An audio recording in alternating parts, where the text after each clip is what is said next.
Bonjour à tous. Il ne passe pas 2 jours sans que la télévision nous gratifie d'un reportage lénifiant sur l'effondrement de l'économie britannique, l'inflation, la pauvreté, les inégalités, et que l'on attribue naturellement on va dire ce marasme économique à la sortie du Royaume-Uni de l'Union européenne, ce que l'on appelle le Brexit, qui est intervenu le 31 janvier 2020, après plusieurs années de négociations, puisque le référendum a eu lieu en juin 2016, référendum donc où les Britanniques ont décidé de sortir de l'Union européenne. Alors je me suis penché sur cette assertion économique selon laquelle la sortie du Royaume-Uni de l'Union européenne conduisait aujourd'hui à une récession économique. En réalité, quand on regarde un petit peu plus près les chiffres, d'abord la contribution du budget britannique à l'Union européenne était de l'ordre de 16 milliards d'euros. Elle était en déficit, donc il n'y avait que seulement 6 milliards de subventions à l'économie britannique. Donc en fait, lorsque le Royaume-Uni est sorti de l'Union européenne, elle a fait une économie d'à peu près 6 ou 7 milliards d'euros par an. Donc c'est un bilan plutôt positif d'un point de vue strictement comptable. Mais je rappelle que l'économie britannique est une économie de plus de 2800 milliards d'euros. Donc quantitativement, le budget de l'Union européenne, la contribution britannique au budget de l'Union européenne est extrêmement faible, comme la plupart des pays européens. Hein. Le budget de l'Union européenne est plus faible pour chaque pays que le budget, par exemple, des capitales principales. La contribution de la France est inférieure au budget de la ville de Paris. La contribution du Royaume-Uni était inférieure au budget de la ville de Londres. Donc ça représentait pas grand-chose en termes de transfert purement économique et en termes de subventions. Alors, par contre, il se pose la question effectivement de la sortie de l'Union européenne d'un point de vue réglementaire et d'un point de vue douanière, parce que l'Union européenne c'est d'abord une union douanière. Or, s'il y a eu 4 ans de négociations extrêmement ardues entre les gouvernements britanniques, Theresa May, Boris Johnson et l'Union européenne, et notamment le négociateur français c'était Michel Barnier, que nous connaissons malheureusement bien, l'impact de la sortie du Royaume-Uni de l'Union européenne en termes commercial a été nul, puisque nous avons aujourd'hui un accord de libre-échange entre l'Union européenne et le Royaume-Uni, comme il y a un accord de libre-échange avec la Suisse, avec la Norvège, et même avec le Canada, avec la Corée du Sud, avec le Vietnam. Donc, en fait, en termes d'échanges on va dire d'échanges commerciaux, il n'y a pratiquement pas d'impact. Le seul impact, c'est qu'aujourd'hui, le Royaume-Uni ne participe plus à la rédaction de la réglementation européenne, puisqu'il ne fait plus partie des institutions, donc ni au niveau du Conseil des ministres, ni au niveau du Parlement européen, mais le Royaume-Uni, parce qu'il fait partie de cette...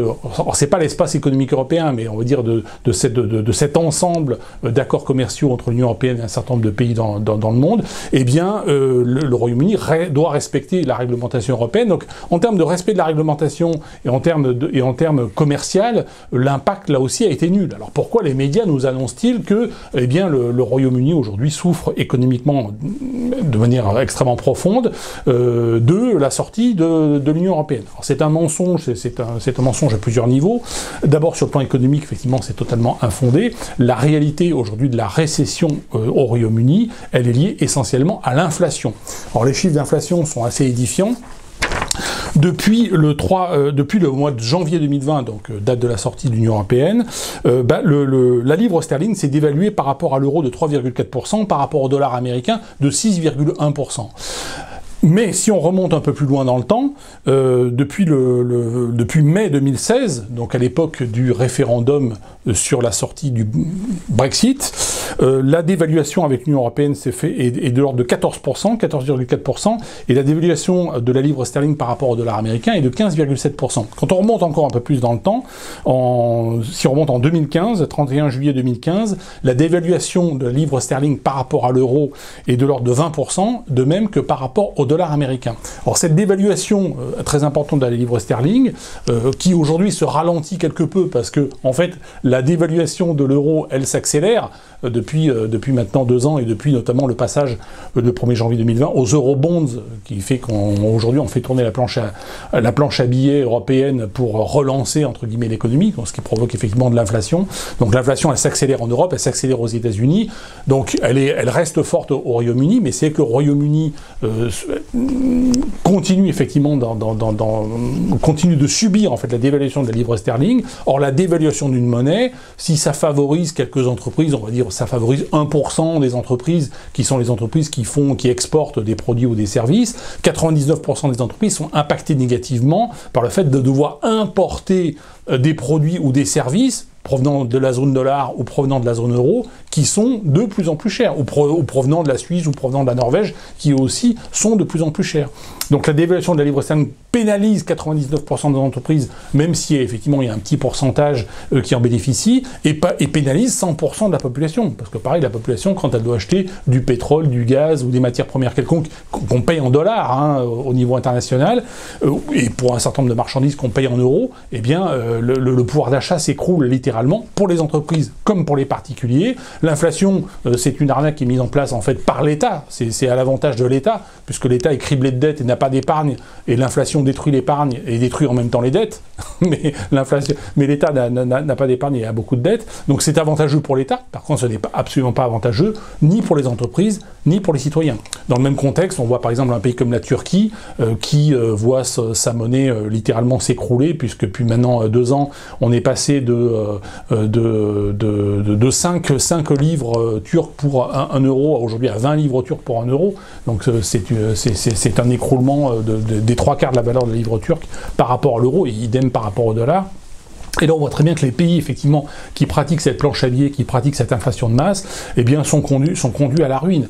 Donc, le premier mensonge, effectivement, de la propagande médiatique, c'est que ce n'est pas le Brexit, c'est pas le fait de sortir de l'Union européenne qui provoque aujourd'hui le marasme économique au Royaume-Uni, c'est l'inflation qui dure depuis maintenant plusieurs années, au moins 5 ans, et même pratiquement depuis pratiquement une dizaine ou une quinzaine d'années, et qui ne fait que s'accélérer dans le monde entier, mais encore plus au Royaume-Uni. Donc la paupérisation du Royaume-Uni est liée à cela.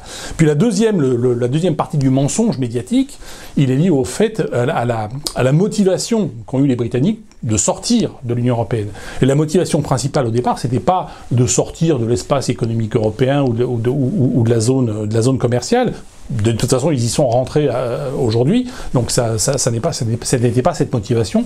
La motivation, elle était liée au fait que Bruxelles imposait au Royaume-Uni des quotas de migrants.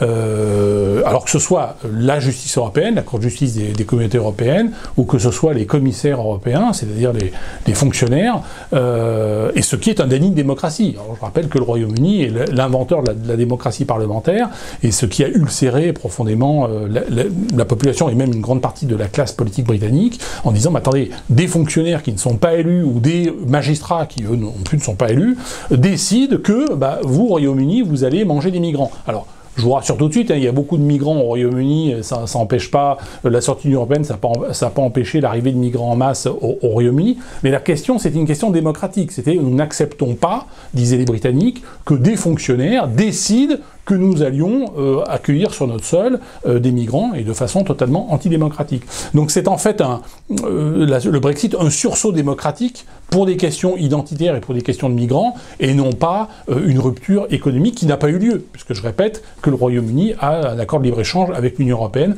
donc ça n'a rien changé de ce point de vue-là. Donc il faut être extrêmement vigilant, effectivement, quand on regarde la télévision, donc bienvenue sur cette chaîne où effectivement on fait un petit peu de la réinformation sur cet aspect des choses. Voilà. Donc merci à toutes et à tous. N'hésitez pas à m'envoyer en commentaire sur la boîte mail ou en suggestion des sujets pour de nouvelles vidéos. Je reviens vers vous, bien sûr, avec d'autres sujets très bientôt. Merci et à bientôt.